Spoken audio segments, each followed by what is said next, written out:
Don't you worry about a thing.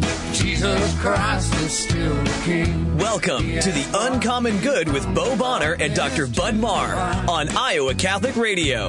Every Wednesday, diving deep in the truth of the Catholic Church and restoring all things in Christ. The Uncommon Good, live from the Mercy Live Up studio. Is on the air. I'm Bo Bonner. I'm Dr. Bud Marr. But people are confused. It's not 9 o'clock. It is 8:30. Are we just storming the airwaves? No. It's a new era. And we haven't had that much of an era, by the way. It seems like we've been on for a while, Bud, but we really haven't. My body feels a little bit confused to be here. I know the morning people out there are probably just guffawing. But it's not that I wasn't going to be awake, but I wasn't going to be talking into a microphone at this time. That's right. It felt good to kick John Leonetti out of the studio, though. I know. We were like, get your banana peels and leave. He did leave some sort of... we talk about how the sausage is made, because you can't see us, but a lot of bananas go into John's show. I think people need to know this. And a Comrex. John, if you're listening, you left some sort of contraption in the studio. You left a transformer in here. I'm literally swimming around it to get to the microphone. So, yes, The Uncommon Good, Iowa Catholic Radio, live from Mercy Live Up studio in beautiful Des Moines, Iowa, 1150 AM, 88.5 FM, 94.5 FM, streaming live, iowacatholicradio.com. And if you are lucky enough to have the Iowa Catholic Radio app that we have from Blessman Ministry and the People's Abstract Company, you can listen to us darn tootin' near anywhere. No, yeah, but so other than, you actually don't even have your PJs on you. We're dressed to the nines. No, I thought it's photo day at the station, right? Photo day at the station. So I comb my hair. When we came in, Tony Calmiette was singing Sharp Dressed Man by ZZ Top. He's pretty good. No, it was quite the performance. So not only are we up at 8:30 and dressed, I think we've been praying, lifting the vocal weights, getting prepared to talk to you folks for an hour and 10 minutes. Actually very excited about this because I do feel like sometimes we get really on a roll, and that's right about the time that we have to shut down conversation. So I think that we have a new era of really getting to flesh out stuff. That's easy to say 2 minutes into the show. We'll see what it's like, when we're a good 50 minutes into it. Yeah, I can think back to a few interviews where it felt like we cut somebody off. We'll see how good that we do, though. In class, I always think 3 hours is going to be enough, and then you get to 250 or whatever it is, and it feels a little crunched at the end. So now we can take those very pregnant, silent pauses that John Leonetti does so much. So, Bud, how do you feel today? I feel okay. I don't always like to bring things back to baseball because not all of our listeners are baseball fans. But what's their problem? No, I'm kidding. I love you too, soccer people. The St. Louis Cardinals are certainly in a tailspin. Last night, what was it, 13-1? And oh yeah. Scooter Jennings for the Reds had 4 home runs. Only the 17th time in MLB history. Yeah, I know. It was T-ball. Painful. It was painful. Yeah, and then actually, Bud and I both had a lot of hope for college baseball, and then both of our teams were dashed. Yeah. So baseball has been a harsh and cruel mistress. But you know what? Sports is really just like that. Folks, the reason I would tell you that you need to let your kids get into sports is so they know what disappointment and defeat is like. And how to, walk around the office the next day feeling sad. Sometimes you win, right, Cubs fans? Yeah.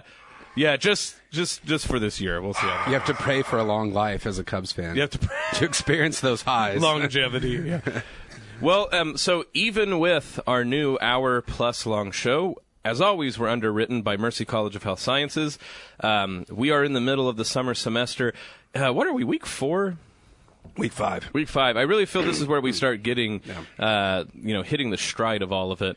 Well, yesterday you were having a meeting on campus. Well, can this cat go out of the bag? Oh, sure. You're working alongside other Catholic colleges in Iowa, right? Yeah.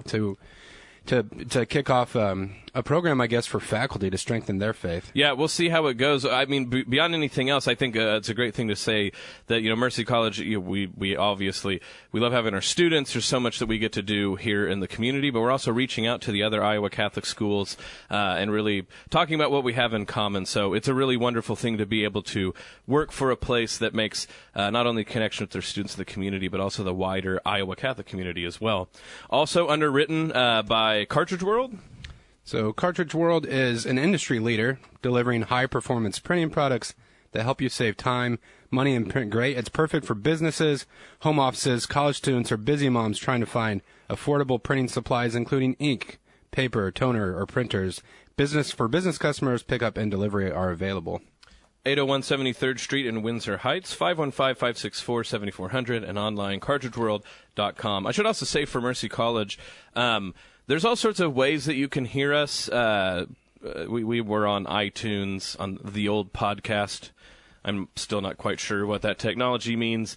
I just know that Steve Jobs' descendants put us daily or weekly, whatever, where you can hear us. We're also on Simplecast. We have a Facebook page. But also, if you go to mchs.edu/cm for campus ministry, you can see what all we're doing at campus ministry at Mercy College. But then we also have the Uncommon Good archive, so you don't have to actually download anything. You can just go see whichever episode you want to hit or listen to, hit play, and there you go. Well, bringing up campus ministry at Mercy College, Bo, I would encourage any of our listeners who work in the downtown area. I think as the campus minister there, you've done a great job of making a more robust liturgical life. So every Tuesday around noon, we're doing the daily office now. And then there's various Mass opportunities. I know Corpus Christi, you've got something planned? Oh, that's right. We're going to have a Corpus Christi Mass because this will be our first Mass. We're getting the Eucharist back in the tabernacle. So people will actually be able to come to the Mercy College chapel and be in the presence of Christ. That's Corpus Christi. We don't have it dead set, but I'm guessing 4:30 p.m. if you have the opportunity. Yeah. So one of the things that we get to do now is actually, we talk about not being rushed. So we get to chit-chat a bit more at the top of the hour. Bud, do we have any more pregnant pauses and, really profound things that we want to say before we go to the next break? I don't know. I'm racking my brains. What's going on in the world besides baseball? Or do you just tune the rest of it out? Yeah, I mean, a lot of it. Should we start talking about news? I mean, that could really alienate all sorts of viewers. Not even on purpose, just by sheerly pointing out what's going on in the world at the moment. We better stick with baseball. Literally, baseball and rivalry is less factitious than everything going on. No, people, when it comes to summer, other than the old Bonner adage that your kids will actually, my pale children have not sunburned yet. Have yours? No, most of those do pretty well. A couple of ours inherited more of my family's genetics, so they tan well. And then the other two, Rachel just lathers them in sunblock. I've been actually very envious because, I have a lot of memories of just shedding skin like an old snake because my parents didn't know how to properly put sunscreen on. And as you can tell, you could probably even tell by my voice, I'm a very pale person, audience. And they did. You know what? It's not fair is that half of my family tans really well. My brother gets so tan that when he lived in Phoenix, people came up and spoke Spanish to him. Yeah. Never a problem with me. No one's ever mistaken that. What I'm getting at, though, is summer is actually a good time. You get to see a lot more family. People get to go do cookouts and things like this. And I guess what I'm trying to point out is it's really easy to want to stay in the air conditioning. Lord knows that sounds fun to me sometimes. But I just want to encourage you to go see that family member one more time. Go to the cookout. Put on the sunscreen. It's not going to be you won't regret it. Well, I think it's also, when in saying that, Bo, a time where we need to be intentional about our faith. Because our world is structured in such a way that summer is just kind of a natural downtime. So that can be a time to recharge and spend more time with family. But also even, I think even kind of the language of the liturgy, like we're walking through ordinary time, you can just, I don't know about other people, but get kind of complacent. But, I mean, the great thing about the Catholic faith is we finished Pentecost, And there's still these great feasts that fall in the wake of it. Oh, I know. Blessed Sacrament. The Blessed, Corpus Christi. Yeah, Corpus Christi, Holy Trinity Sunday, the Sacred Heart. There's not a lack of being able to celebrate our faith, celebrate family. And so, get out there. I hope all of you on vacation travel safely as well. And enjoy nature, which actually was the segue that I was slowly walking towards. I knocked you off the path. No, it's great. Today, we're going to talk about nature with Dr. Bryan Cross. He is an assistant professor of philosophy at Mount Mercy University over in Cedar Rapids, Iowa. We hear about nature, we hear about environmentalism, we hear about these things, and they can sound, like we always point out, abstract. And when things are abstract, but most people really seem to ignore them. What we want to talk about is specifically considering it under the guise of Catholic social teaching and the common good. We could start to understand creation, and that by understanding the natural world as creation, we will have a different relationship to it. So that's what we're going to consider. We're going to have an interview with Bryan Cross when we get back here in a minute. Stick around. The Uncommon Good, Bo Bonner and Dr. Bud Marr at our new time in our new space. Not our new space, our new length of time. See you in a minute. Iowa Catholic Radio will be hosting our next Ladies Mosaic Luncheon starting at noon, June 8th at Our Lady of the Immaculate Heart Parish in Ankeny. Join the Mosaic community of Catholic women who meet monthly for lunch and fellowship. This month's luncheon will feature Jenny Condon from Intervisions Healthcare. They provide women facing unplanned pregnancies with truthful information, ultrasounds, and free medical care. There is no charge for the lunch, so pre-register now at iowacatholicradio.com under Events tab or call 515-223-1150. Are you suffering emotionally or spiritually after an abortion? At Intervisions Healthcare, we believe you deserve healing and support. We found that there are no quick fixes, but meeting with others who share the same pain can be a good start. To learn more about how this healing ministry can help you, call Intervisions at 515-440-2273. Ask for Jenny. Intervisions Healthcare. It's a safe and confidential place to begin the healing you deserve. Thank you, R&R Realty Group, for supporting Dowling Catholic Sports 365. R&R Realty Group is an Iowa commercial real estate owner and developer that provides services for all commercial real estate needs, including brokerage, interior space planning, real estate management, construction, and more. R&R Realty Group has been accommodating business expansions and real estate solutions since 1985, solving commercial real estate needs. R&R Realty Group, establishing long-term relationships built on trust. At Golden Rule Plumbing, Heating, and Cooling, we put your mind at ease with the Gold Club membership. I'm Bobby from Golden Rule, where our Gold Club members get automatic twice-a-year system checks, a full plumbing inspection, no trip charges, and front-of-the-line service. At Golden Rule Plumbing, Heating, and Cooling, we obey the 5 rules to live by every single day. We deliver respect, understanding, loyalty, expertise, and service every time you call. Home is where your heart is. The Gold Club membership helps you protect it. Online at goldenrulephc.com. We're back with the Uncommon Good, Bo Bonner, Dr. Bud Marr at our new bat time. I'm Dr. Bud Marr. Same bat channel. We have with us today, look, you know, we like giving out participation trophies. We have one today. We have our first guest who's going to be with us for the long haul, 40 minutes. Our good friend, Dr. Bryan Cross, assistant professor of philosophy in the Department of Religion and Philosophy at Mount Mercy University over in Cedar Rapids, Iowa. Bryan, thank you for choosing to do this mighty feat, to being the first person to talk to us this long. You're welcome. Good morning, Bo and Bud. So I also want to point out that not only is Bryan, we see him because he's not that far away. For instance, he was just on campus yesterday. But you guys have the St. Louis connection, Bud. Yeah, we go back a little ways. We were talking yesterday about shared friends, and I think our paths crossed a couple times, but it was great to see Bryan yesterday and catch up a little bit. You too, Bud. Now, Bryan, real quick before we get into the meat and potatoes of our talk, did you decide to like the St. Louis Cardinals, too, at that time? Because if so, you can be a third person that can be sad for how they're playing right now. Well, my wife is from St. Louis, and so living there for a while, I became a fan over time. So, yes. Yeah, I'm suffering with you. Yeah, there's just a lot of suffering going on. Well, to talk about a happier subject, Let's talk about environmental degradation. No, I'm kidding.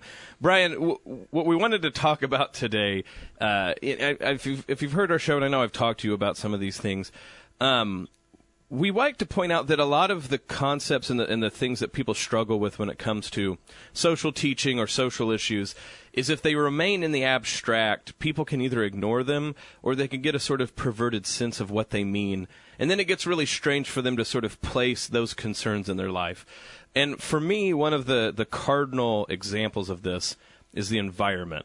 In one way, I don't think anyone deep in their heart would ever argue that we should treat the environment bad. Like, I remember all the commercials in the 80s about, like, don't pollute and things like this. Mm-hmm. And I don't think we have people walking around like the 70s anymore, just, throwing garbage left and right. I'm sure there's someone, but that doesn't seem to be the big problem.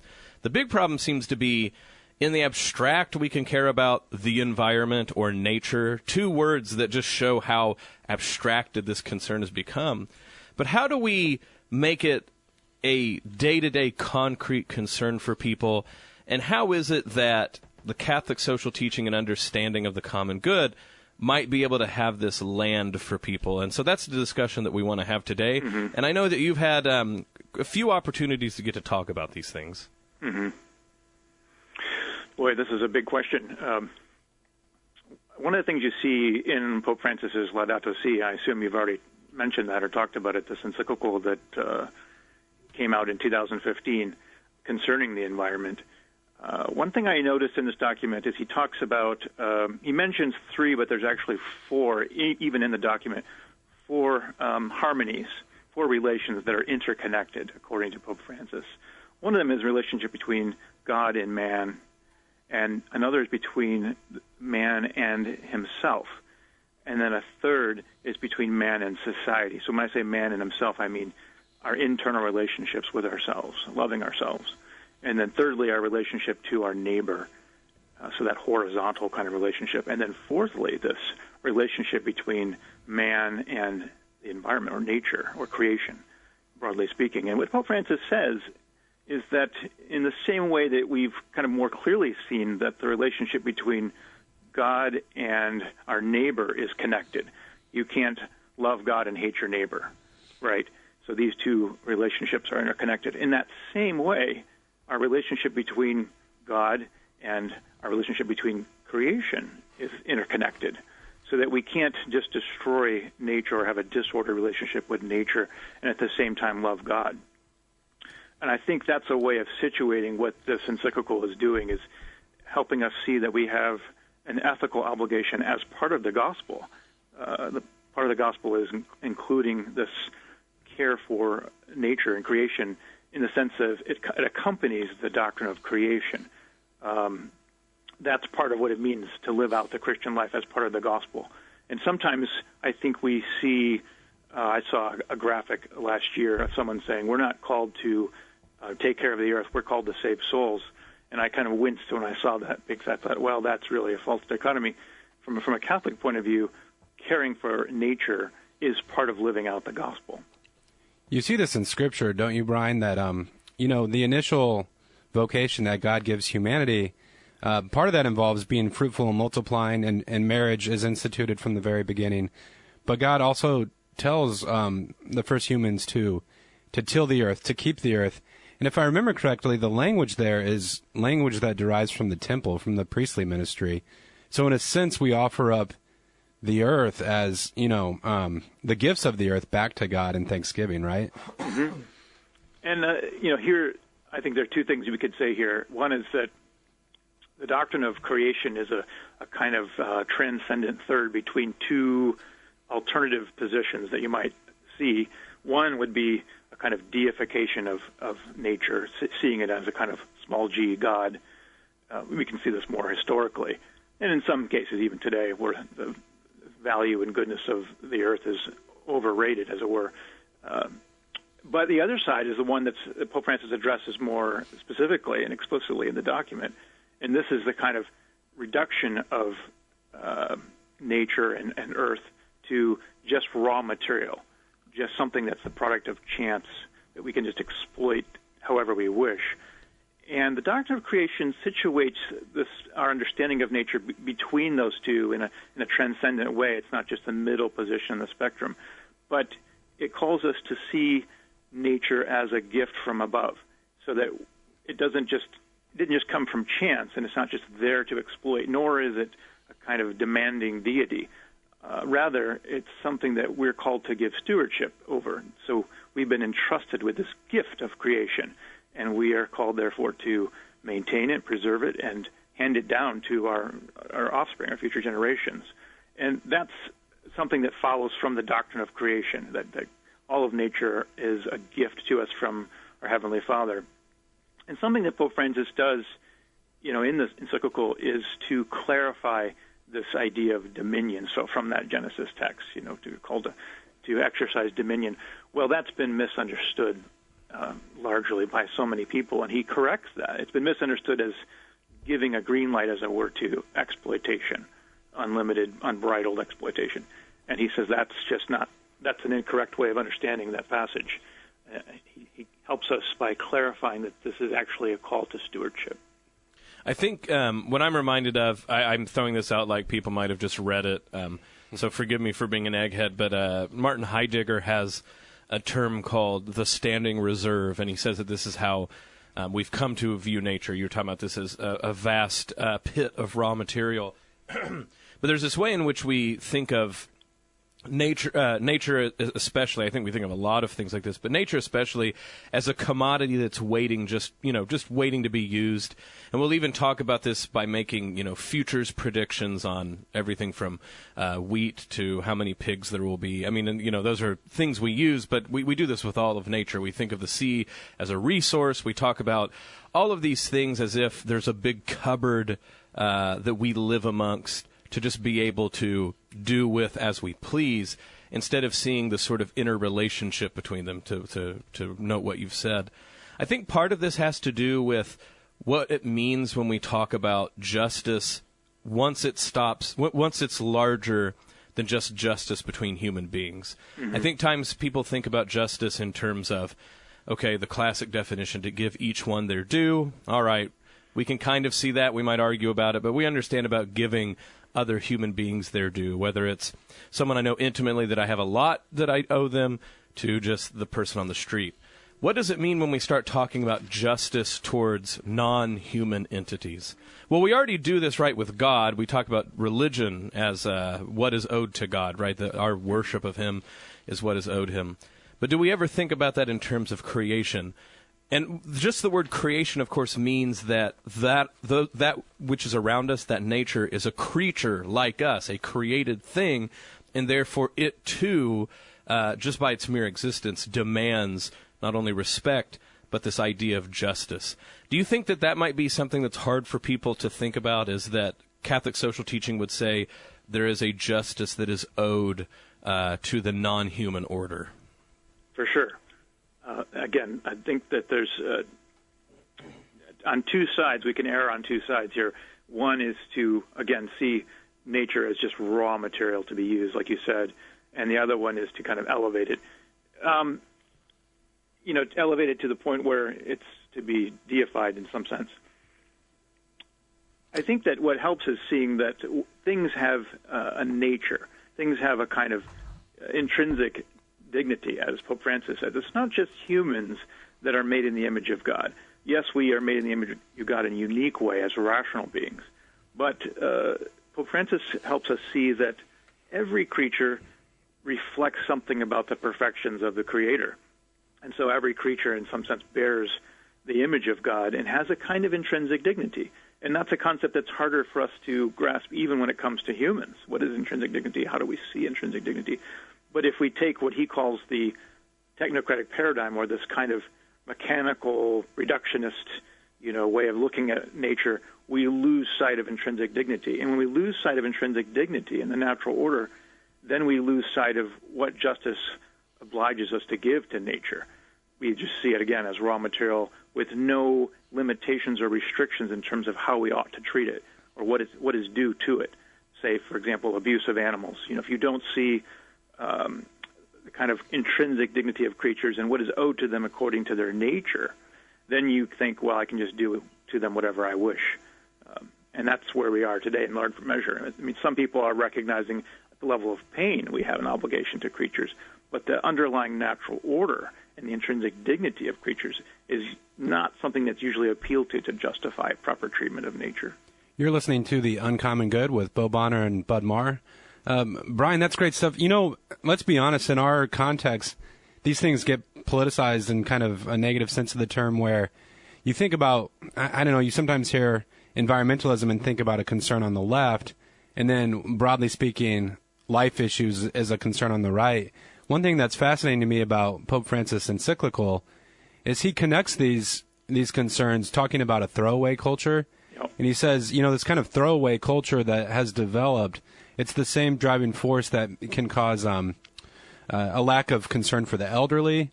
That, you know, it's the same thing that for a lot of people is related to abortion. And then he says the things that you're talking about, a lack of a true concern for the earth, all of those are related to this throwaway culture. For sure. And I think that goes back to these four harmonies that we talked about earlier. Some people tend to think about our obligation to creation and non-human creatures as only being something that if we abuse animals, for example, then the only reason that's wrong is because it might incline us to abuse humans. But that's just not the way Pope Francis, he explicitly rejects that view in the document. And he says that these ways of relating to nature, the embryo, the elderly, and so on, they're all connected because they all have an underlying source or cause, and that is the failure to see the intrinsic dignity, like I was saying earlier, of creation. So it's not just by accident that we're seeing kind of marginalization of the elderly and exploitation of nature and so forth. These, the commodification or exploitation of all these things is a result of reducing them only to their kind of instrumental value, their utility. What can we get out of them? How can I exploit them? And as soon as that's the kind of primary way we approach nature, then we lose across the board. I mean, everything becomes, even God, becomes approached in a consumeristic way. And what can I get out of God? And that's my way of approaching religion. Well, Bryan, this is fantastic. We're going to take a break here within a minute for the top of the hour. Can you stick around with us and come back and talk to us after 9 o'clock?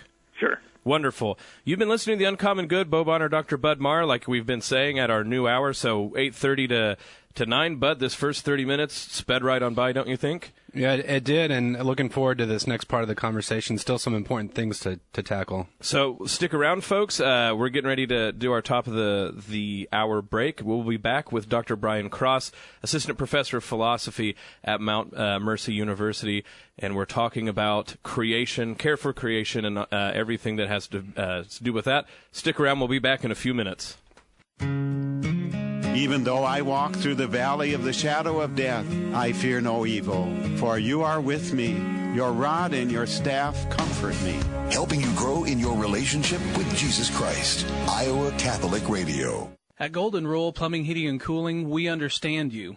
I'm Bobby from Golden Rule, and we know you probably weren't planning on needing us today, but we will put your mind at ease with a prompt response because we understand how you feel. It's how the company was built. At Golden Rule Plumbing, Heating, and Cooling, we deliver respect, understanding, loyalty, expertise, and service every time you call. We have a standard, and we prove it with every job. Golden Rule, we obey the rules to live by. Online at goldenrulephc.com. Thank you, R&R Realty Group, for supporting Dowling Catholic Sports 365. R&R Realty Group is an Iowa commercial real estate owner and developer that provides services for all commercial real estate needs, including brokerage, interior space planning, real estate management, construction, and more. R&R Realty Group has been accommodating business expansions and real estate solutions since 1985, solving commercial real estate needs. R&R Realty Group, establishing long-term relationships built on trust. Iowa Catholic Radio, 1150 AM, 88.5 and 94.5 FM. This is Father Chris Fontanini, chaplain, Simpson College. Pray with us. Hail Mary, full of grace, the Lord is with thee. Blessed art thou among women, and blessed is the fruit of thy womb, Jesus. Holy Mary, Mother of God, pray for us sinners, now and at the hour of our death. Amen. Glory be to the Father, and to the Son, and to the Holy Spirit, as it was in the beginning, is now, and ever shall be, world without end. Amen. Iowa Catholic Radio, KWKY and K233BT Des Moines, and KIHS Adel. It's 9 o'clock.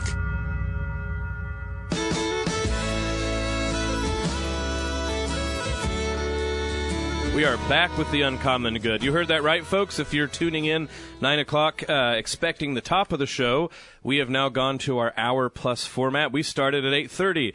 There's been 30 minutes of the show that you've missed, but of course, no worries. We always have it up on podcast. But this is the Uncommon Good, Bo Bonner and Dr. Bud Marr. We have been talking with Dr. Bryan Cross, Assistant Professor of Philosophy at Mount Mercy University in Cedar Rapids, Iowa. We've been talking about Laudato Si, the environment, creation. Bryan, thanks for sticking around with us. How's it going on your end? It's fine over here. Okay, good. One of the things that I wanted to move into next in our discussion, again, I brought up at the top of the show that sometimes when we talk about things like the environment, or even when we get it in the right mindset of creation, we should care about creation, that there's still a way that it will remain sort of ethereal and formless for us. Well, we want to care about creation, but what does that mean in the here and now in a flesh and bone manner? And as Bud has pointed out, people in our day and age have tried to politicize all of these discussions and tried to act like one side or the other should care about them and the other shouldn't. So again, I'd say the stereotype is that if you care about the environment, you must be on the left or something like this. Well, Roger Scruton, who is nobody's idea of a leftist, he's probably very much known as a conservative philosopher, wrote a book about the environment and pointed out, I think, something to the case of the conservative case for why we should care about the environment. And one of the things that he points out is why it's sometimes hard for people to care about nature is its abstraction. And he really pushed that what we need is a concept he called oikophilia.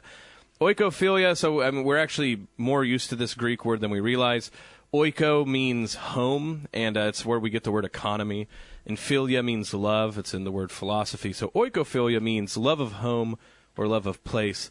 And what he said is if we're going to ground people's concern for the environment or nature, they might have a hard time worrying about the polar bears up in the North Pole, but they certainly can start to understand how us mistreating creation has ramifications for their daily lives. So, Bryan, do you think that this is something, you've taught a class about this, you've talked to people, is that one of the greatest hurdles that we have to figure out is how to make people care about where they live again in order to have these discussions about care of creation? I think so. I think we've changed over the last 50 years or so. To some degree, we've become more fluid, more mobile as a society, so that we tend to move. I think I just heard recently that the average American moves 9 times. I'm not sure if that's right. I remember hearing this.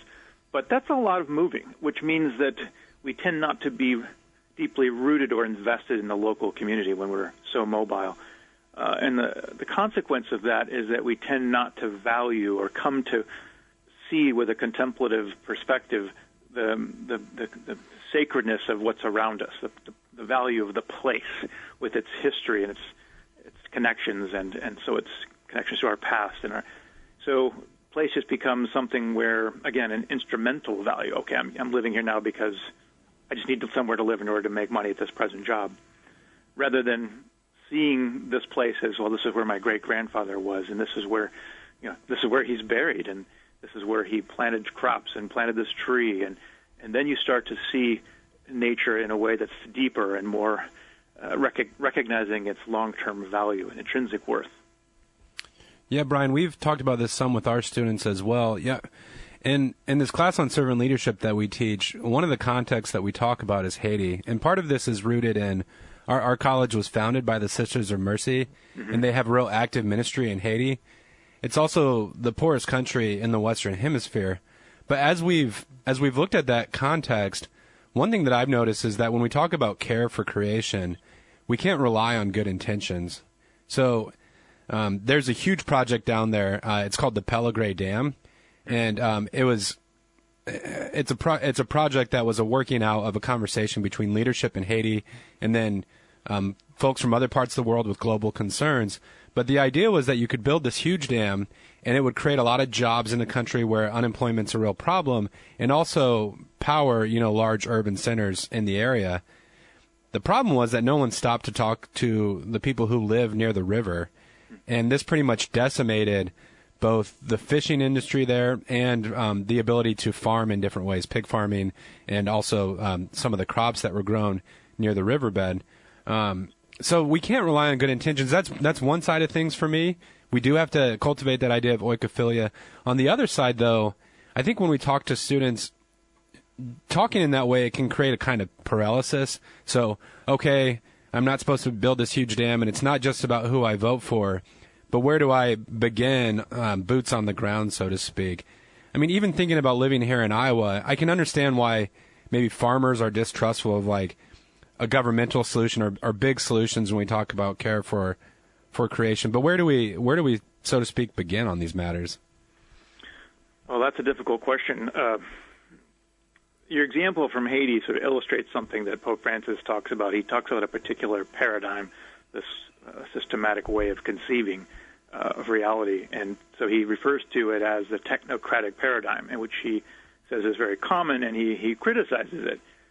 This is the notion that the market and the economy and technology will be the source of all our solutions to our problems, and it's kind of the growth of the economy and the growth of technology, the advance of technology, are the measure of progress, according to this paradigm. And Pope Francis says that's just inadequate because it leaves out both ethics and the common good, and so he's calling for a kind of ecological conversion, as he calls it, to conceive of reality, conceive of what's around us in terms of not just the economy and technology, but in terms of the common good, which, I mean, your show has got this name right in it.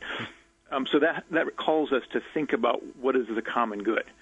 And that includes just not only the kind of global common good, but even the local common good. So thinking here about Iowa, what is the common good? Well, it includes more than just the economy. It does include the economy and technology, but it always places that in sort of in a subservient position to what is the good of the overall community, not just humans, but including humans, but creation as well, the whole of the environment as well. So that broader question, which if had been applied in the case of Haiti, might have resulted in the dam not being built, right? Because it would have foreseen, okay, there are other goods at stake besides just increasing electric power and advancing the economy or something like that.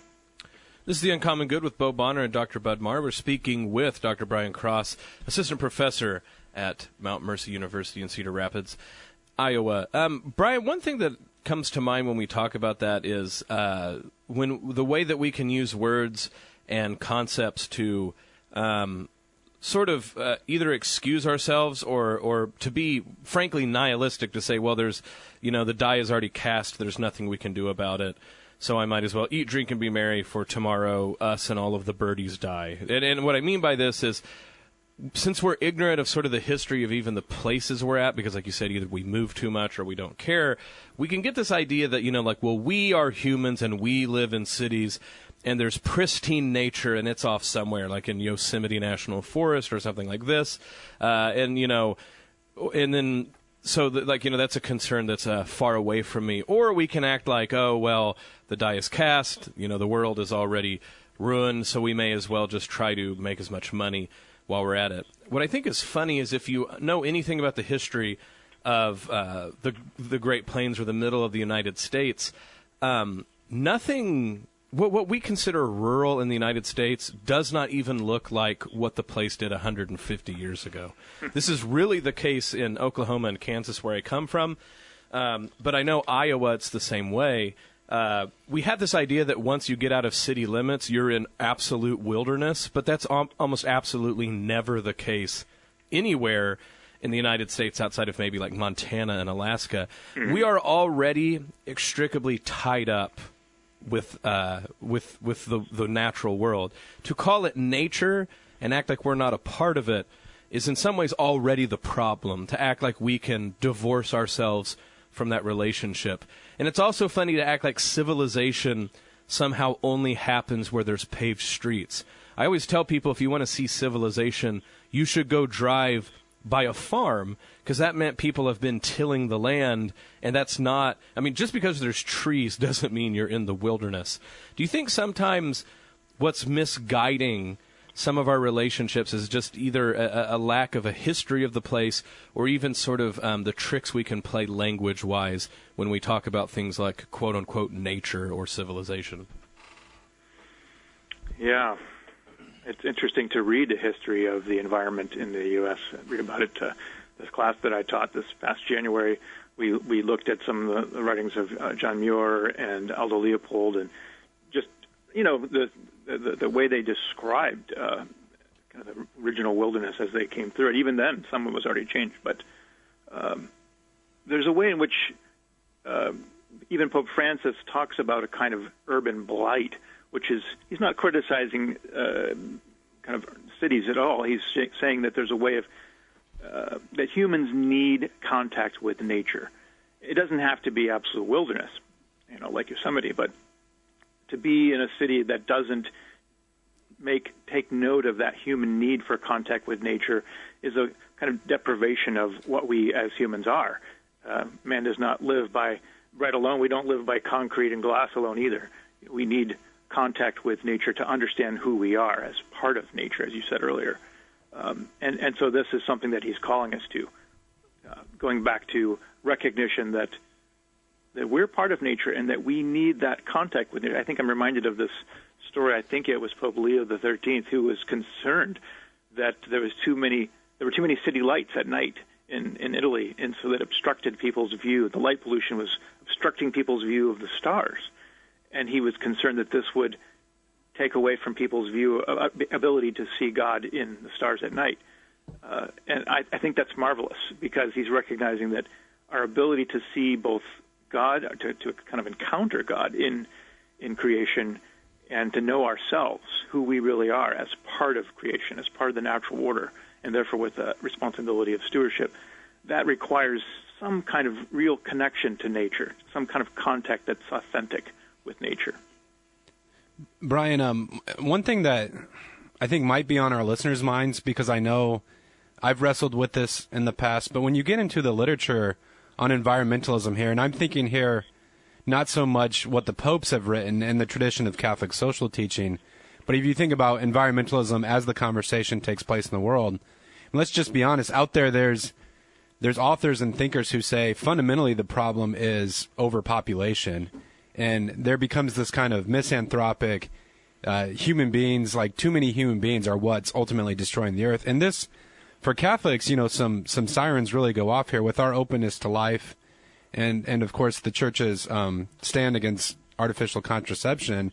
The popes have had things to say about this, though, that we can't focus on. Like that's a false solution, right? As well, to say, well, we simply need less human beings running around. Right. It's not like it's impossible theoretically, as though the earth is just infinite. Yeah. But rather what Pope Francis says in the document is that this is kind of a red herring in a way, that the problem is not fundamentally the number of humans. At least right now, the environmental problem is not that. It rather has a moral source or a root, which he calls in the beginning, the very introduction of the document, he says that we have a mistaken conception of ourselves.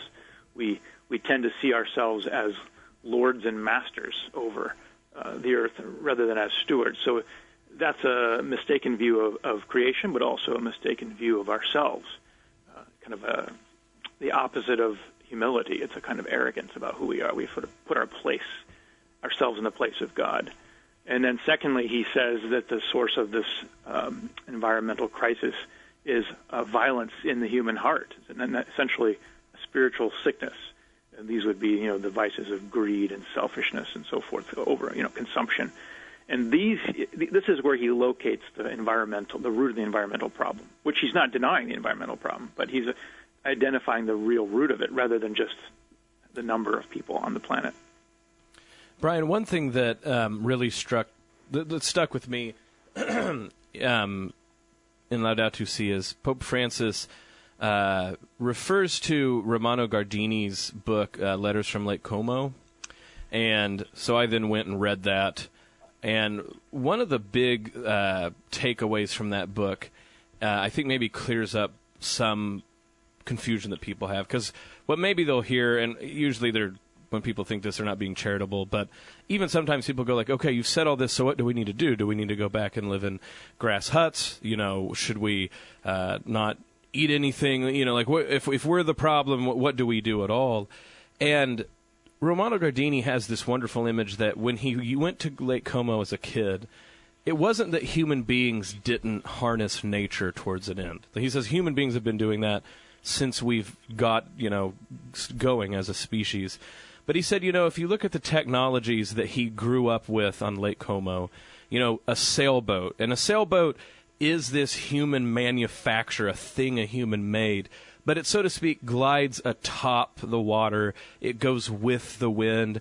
There's a way in which humanity had made a technology that, so to speak, worked hand in glove with the environment. He said if you looked around and you looked at the houses at Lake Como when he grew up, they followed the line of the hills. There were no straight lines, that really things sort of went with the warp and weft of how nature was there. So it's not that humans didn't harness the environment, but that the harnessing worked in harmony, to go back to that word you were talking about, with nature itself. He said when he was going back later in his life, and this is like I think the late 40s or 50s, I might be wrong, don't quote me on that, but he said already it had started to change, right? Boats now had motors, so they didn't glide atop the waves or go with the wind, but they cut through the waves, and they made new ripples on their own. Houses no longer were built on hills. They would actually flatten hills so that the houses could all be in a straight line. And for Romano Guardini, it was just that little difference, right? That instead of using our technology and our ingenuity with nature, we figured out how to oppose nature and manipulate nature. Do you think that might be a starting point for people to think what in my own life might be concrete ways to change? Sure, it's a great example. It illustrates the difference between that technocratic paradigm in which nature is just a kind of raw material which to play with, in the sense of just having no intrinsic teleology or purpose or dignity. It's just something you can just do with whatever you want. On the other hand, recognizing the natural order. So this is what Pope Francis calls integral ecology, right? Recognizing the natural order and seeing our place within it rather than as kind of above it as Lord and Master. And if we see our role within it and ourselves as part of nature, as stewards of nature, then to live in harmony with nature means recognizing and living in harmony with the natural order. This is when Jesus says, look at the lily of the field, right? Look at the birds.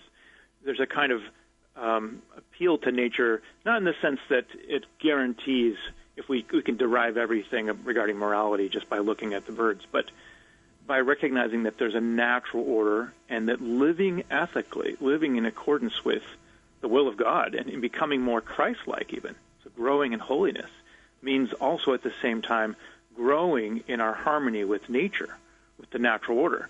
But that, of course, requires recognizing the natural order rather than just seeing nature as chemicals and atoms and laws of physics and so forth, but recognizing, okay, there's a natural order here to which, if I'm to live a virtuous and holy life, I must live in conformity with.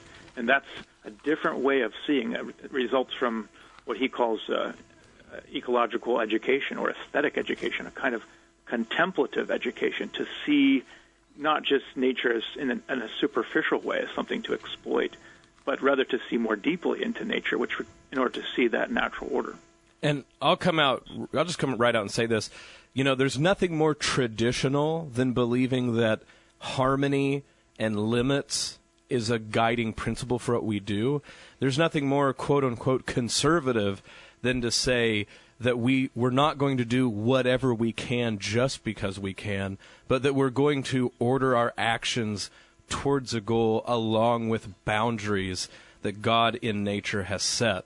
And so I guess that's my final #shots fired, is when people want to try to politicize this too much. And I want to say, look, to care about creation there's literally fewer things that are more traditional and there's literally fewer things more conservative. And so if we're going to try to make petty differences in this, we're really barking up the wrong tree to act like it's, quote-unquote, the province of only liberals to care about the environment. I think that's exactly right, because the natural order to which I was just referring extends into the family, into marriage, into sexuality, and so all the confusion we see there now in some ways is also connected to the natural order. And so issues that those on the right are concerned with, those have their grounding in the natural order there as well. And people on the left in regard to the environment. So we can ground their concerns about the environment by appealing to the natural order there too. So this is perhaps at least in my experience, this is a place where we can find some common ground. And common ground sounds good to us on the common ground. Or uncommon ground. Uncommon ground. Well, we've been talking with Dr. Bryan Cross, assistant professor of philosophy at Mount Mercy University in Cedar Rapids, Iowa. Bryan, it has been fantastic. Thank you for being the first guinea pig to talk to us for a full 40 minutes. It's been my pleasure.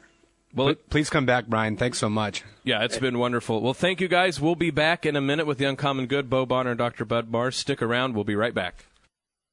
Serves Des Moines and Central Iowa for all earth-moving and excavating needs. Family-owned since 1959, Corel Contractor will complete a project you can be proud of on budget and on time. Corel Contractor, 515-221-9669. CorelContractor.com.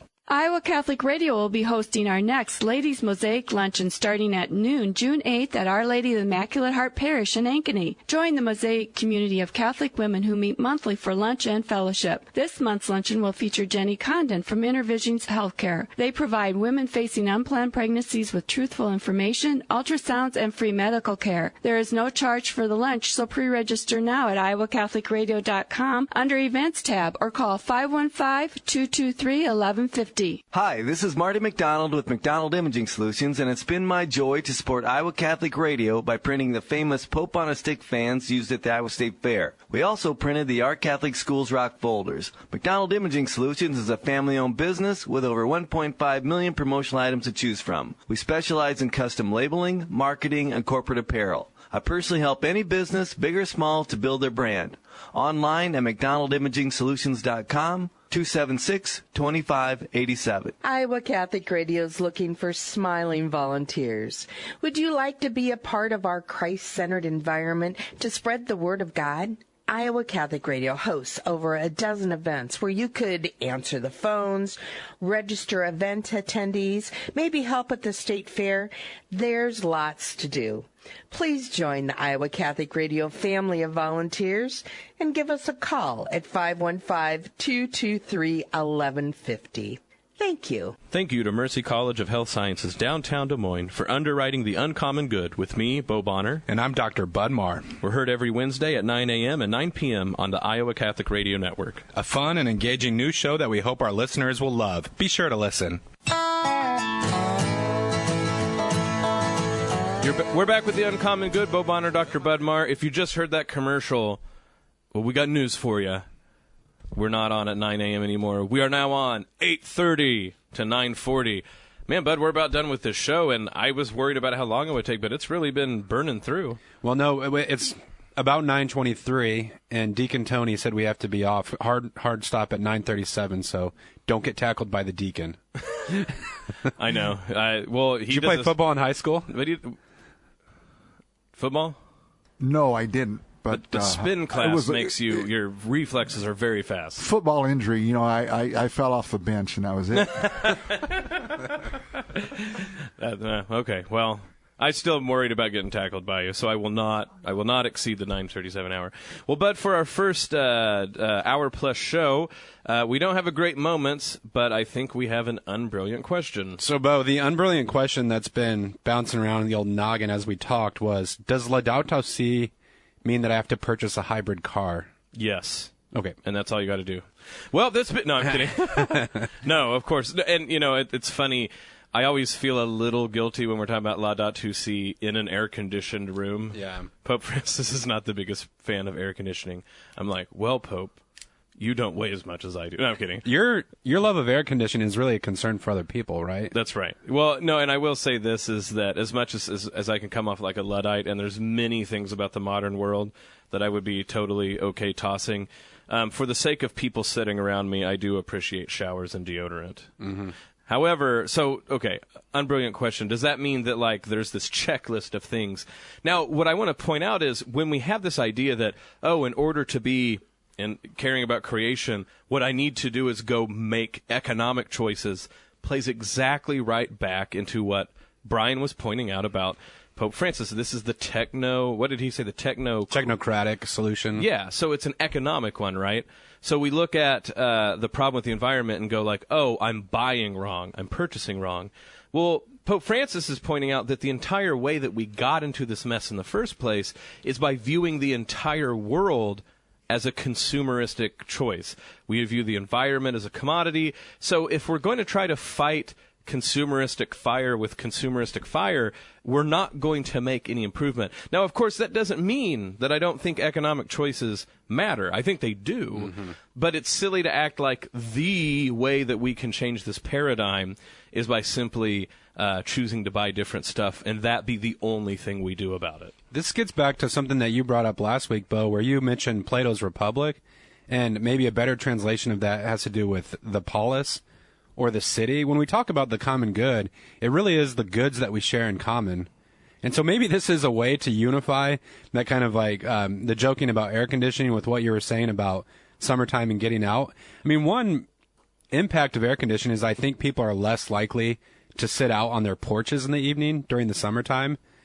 And that can be a really powerful way to have conversations with our neighbors, which again is an important concept in sacred scripture. But I think we challenged folks with this last week, but as Catholics, don't be afraid, to think about how can I get involved with the most important conversations that are happening in my community. Don't wait till you turn the spigot on and you've got green sludge coming out of the faucet. Having those robust conversations about the water we use, the food that we eat, how we even organize our streets and our city lights. I love that example that Bryan Cross brought up about making it possible for our kids to see the stars. I mean, those are all really vital conversations. I think I have a memory that you spurred when you talked about being out on our porches in the summer. So when I was in high school, we lived in Pretty Prairie, Kansas. Yes, very original name. The founder, she evidently went by on a horse and said, "My, what a pretty prairie," and the name stuck. I'm glad she didn't say, "It's not bad," because then I would be from It's Not Bad, Kansas for high school. But Pretty Prairie, Kansas. We were on the end of both the Wichita and Hutchinson, Kansas power systems. So when power went off, we were the last people to get it back. So one time in the summer, they had a pretty bad power outage, and I think we were out power for 3 days straight, middle of the summer. And I'm going to tell you, you really got to know your neighbors better that summer than you had in a long time. We literally were all out. Blah, blah, blah. It was great. Now, the thing that's funny about this is you could take me saying we should be all Luddites and power's bad. Absolutely not. Power is not bad. I love air conditioning. And I think about, Mercy Medical Center and what would we not be able to do without electricity. But what I guess I'm trying to say is that we're making a false dichotomy. Either never use power or use it because you have it. It's one more case where we have become enslaved to our tools instead of us using our tools well. Just because you have something doesn't mean you've got to use it up. And I think that maybe that starts to be what we're talking about with the technocratic paradigm, consumerism, the standing reserve, is a lot of times we'll look at something we have and we'll go so I just have to give it up, Bo? And you're well, no, but just maybe don't use it all the way that you can. I know Bryan Cross, when I was visiting him at Mount Mercy, the videos he shows in class to show that people getting it wrong on both ends. He shows one video where there's a woman just crying, hugging a tree. And then there's another video where have you heard of rolling coal? No. This is something that only this is something that obviously happens in Oklahoma. So what it does is people trick out their engines, and by trick out I mean they destroy their exhaust systems so that when they drive around, it emits just black fog. And they call it rolling coal, and it's supposedly a cool thing to do. So Brian points out, hey, we don't need to necessarily fall into either of these extremes, right? You don't need to go like hug a tree and cry with it, but you also don't need to just emit black fog because you can. There has to be some golden mean between those two, and it's grounded in how we think we should use our tools. The technocratic paradigm will say we should use it until it's used up, but this idea of an integral ecology says we can use tools for the common good that includes more than just humans. Just as an aside, I want to get this out on air. I'm trademarking that name, Rolling Coal, for my bluegrass band. I actually think you might be too late. Okay. Like, this is I don't want to give these idiots any more airtime, but go to YouTube. You can put in Rolling Coal, and, like, it's a thing, brother. Yeah, I'm sure there's T-shirts already, and... Yeah. Okay. And they probably made those T-shirts as environmentally devastating as possible. Well, you know, in thinking about all these matters, Bo, I also thought back to a mentor of ours, Stanley Hauerwas, and I think he took this from a thinker named Charles Taylor, but he talked about the social imaginary and kind of cultivating a way of seeing the world. I think as Catholics, we're just perfectly situated for precisely this sort of thing because as Catholics, we're supposed to have a sacramental worldview. And when we go to the liturgy, when we receive the grace of God, we see that God comes to us not as a pure spirit, but he uses the goods of this earth, holy oil, water, bread, wine. These are all ways that God mediates his grace to us. And so for me, when thinking about a proper relationship to the created order, I think it starts with the liturgy. And part of that means when you go to Mass, not seeing it as this private experience between me and God, but this is really, again, us offering the blessings that God's given us back to the Father. And it unites us in a way, not only with those who are in the pews around us, but with the church around the world. I think this just fundamentally alters the way that we live our lives. Man, I like that idea about the social imaginary. I think about it, too. I said this earlier, but just to kind of go a little bit deeper into it. To show you how alienated we are from nature, so-called, people will act like they're dealing with nature if they're in their lawn. Your lawn. I want you to realize that if you were in Iowa in 1750, there was no Bermuda grass. You haven't seen my lawn. That's right. That is not the wilderness. No. Okay. People will go in the rural areas and they'll be like, the wilderness. I'm like, you're on a paved road. Like, when plants grow in a row, that's civilization. That doesn't happen naturally. There is no bird that poops seed in nice rows that make plants grow in rows. That is not the wilderness. You're still in civilization. We're so alienated, bud, from the natural world that, like, if we drive somewhere where there's not a building, we act like we are in the abject wilderness. Yeah. To show you how alienated we are from what most of our ancestors were familiar with. And so it's no wonder, I mean, I was talking I was on Cresta in the afternoon with John yesterday, and I was talking about how we've domesticated God. It's no wonder we domesticate God. We've so domesticated ourselves that we see a tree and we're like, Tarzan. Yeah. But like nearly every tree you see in a town, someone else planted. And so I think that it goes both ways, right? Like our social imaginary, the liturgy doesn't affect us in a cosmic way, and then we don't understand ourselves in a larger network of Earth. You guys, you got to get outside, and by outside I mean something more than your lawn.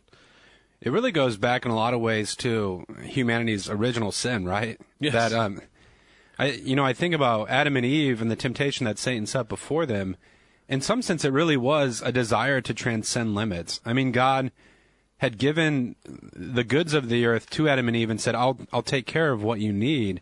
And it was like humanity did not trust the word of God. And so any way we can cultivate that kind of deep dependency on the Father and on the gifts that he gives to us. And again, I think a lot of this goes back to the liturgy.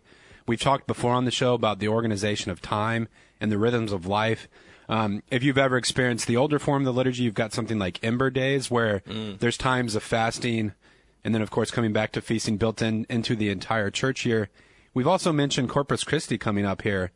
I mean, like Bo's saying, if you live inside, say, Des Moines city limits, like when we talk about nature, we're qualifying things a bit. And yet anytime I think that we can get outside, and as our church community, something like a Corpus Christi procession, to be unabashed and unapologetic about that, it's a way to rub shoulders with our true neighbors and to say to the broader community. Like, we're not here shut within these walls. We have a concern about the common good, about this place, this whole place. You know, I think that, man, that's great stuff, but I think of that people really, they look for this, and the proof of this is people go to the Grand Canyon by the millions, and I think part of the reason something like the Grand Canyon really sticks out to us is you're like, that thing has existed longer than any of us have. Yeah. And it's going to be there when we're gone. But even there, we can figure out ways to run that experience. So I remember the last time we were at the Grand Canyon, what were people doing? Well, they had their stinking phones in front of them. So, like, the Grand Canyon, they can't even just experience the Grand Canyon. They have to put a phone in front of it and take a picture and make memories. Like, no, just look at the canyon. Yeah. Look at the canyon. That's going to be our first T-shirt. Look at the canyon. Give him a pickle. But I think that has the same thing with Mass. Like, we can't just be at Mass. Well, it's like we have to consume Mass, too, instead of just being at Mass. I am going to sound like an old fart saying this, but I'll go ahead and say it anyway. I mean, one gift that we can really give our children is the gift of silence, and being kind of heavy-handed and forcing them to turn off their phones. And I'm pointing my finger at myself here, because Mass each week is a gift to me, because it forces me to step away from that. You know, we've had our students do an unplugged exercise where they spend 30 minutes in silence. Yeah. And some of them almost go out of their minds. Yeah. It starts being scary. Well, speaking of doing the will of another, Tony, he's starting to dust the cleats off like he's going to tackle us here. I have in my mind like the Bryce Harper charging to the mound. That's right. I wonder how well Tony can throw a helmet. Bench clearing brawl. I've got temper management after this, so let's hustle it up, huh? Well, folks, it's been wonderful to have you for our first hour-plus show. Bud, how you think it went? No, that's fun. I think the interviews are going to be more substantive, because you are always, on the radio, always up against the clock. But I felt like with Bryan, that kind of new format gave us the time to dive deep into things. Well, thanks for joining us for the entire time. The Rosary is coming up next. You can do Bible in a Year every morning. We have the Man Up gig coming up June 24th that you should listen to. And, of course, we are a nonprofit. We always can use your help, because when you send money, you're not just funding something, you are being part of our ministry here at Iowa Catholic Radio. So for Bud Marr, I'm Bo Bonner. This is The Uncommon Good. We hope and pray that the Prince of Peace, Jesus Christ, reigns in your hearts, in your families, in our city, in our town, in the entire world, in our environment, and all of creation. This has been The Uncommon Good. God bless. We will see you next week.